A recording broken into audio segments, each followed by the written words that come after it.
Δεν λέω ένα παιδί 20-25 χρονών. Δεν λέω μια θαλερή κυρία από εσάς που είναι πλήρως λειτουργική και ζείτε την ομορφιά και τα μεγαλεία, ή ένας έφηβος. Θα ζήσουμε τη ζωή. Η ζωή είναι προσφορά, η ζωή είναι απόλαυση, η ζωή είναι ευφροσύνη, ευλογία. Αλλά σιγά σιγά και καθώς περνούν τα χρόνια να το έχουμε υπόψη μας αυτό το πράγμα, ότι σε ένα άλλο πλαίσιο είμαστε κι εμείς και θα δει μια μέρα που θα πεθάνουμε. Εκείνη η ώρα να μας βρει να έχουμε εξισωθεί με την αναγκαιότητα της σκληρής στιγμής. Τότε κάπως, αν δεν συμφιλιωθούμε, θα δούμε σε μια κατανόηση. Να πεθάνουμε αξιοπρεπώς, που λέει ο Καβάδης. Καταλάβατε, αυτό το πράγμα όμως είναι ένα αγώνισμα ολυμπιακό διαβίου. Είναι εκείνο που λέει ο Χριστός, μην κοιμηθείτε παρθένες, θα σας πω μωρές. Μην κοιμηθείτε. Τι θα πει αυτό? Είναι φοβερή αυτή η εντολή, η παραβολή των 10 παρθένων, οι μωρές. Μιλάμε για υπαρκτικό ύπνο. Σε παρέσει η ζωή και ξεχνάς ποια είναι η ουσία. Να είσαι πάντα άγρυπνος, πάντα ανοιχτά. Πέστε το.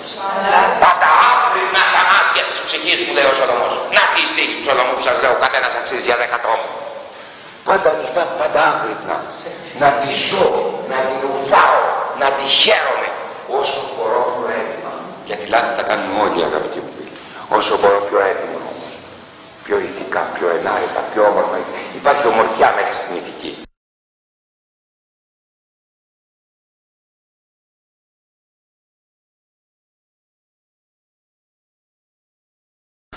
Τρίγησε την ημέρα.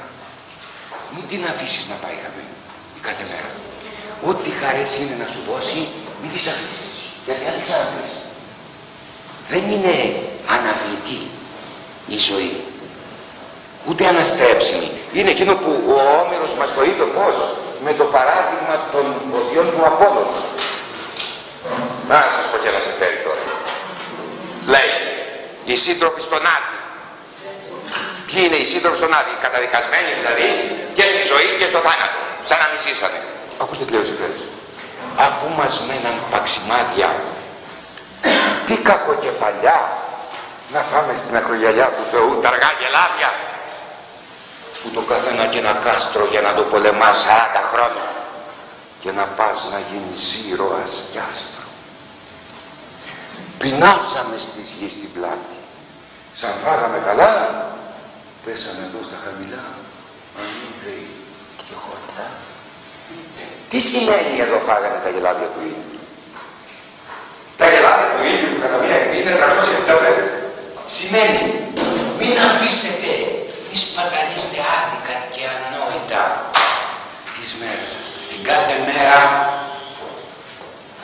να την βλέψει να την καρπώνεσαι μέσα σε μέτρα, μην την αφήνεις και περνάει γιατί την έχασες και δεν θα ξαναδεί. Και φεύγει και άλλη και άλλη και άλλη, τα σβηστά κεριά του Καβάδου και στο τέλος μια απέραντη σειρά από κεράκια σβηστά. Λοιπόν, αυτό είναι να τη χαιρόμαστε τη ζωή. Είναι οδηγία και ευλογία και νόημα και εντολή, η πιο σπουδαία εντολή. Ας πούμε ελληνική, ενός ελληνικού δεκαλόγου. Να τη χαίρεσαι τη ζωή, μέσα σε μέτρα όμως. Χωρίς υπερβολές, χωρίς να φτάνει στην ύλη. Αυτό είναι το νόημα. Που σημαίνει κατάβαση.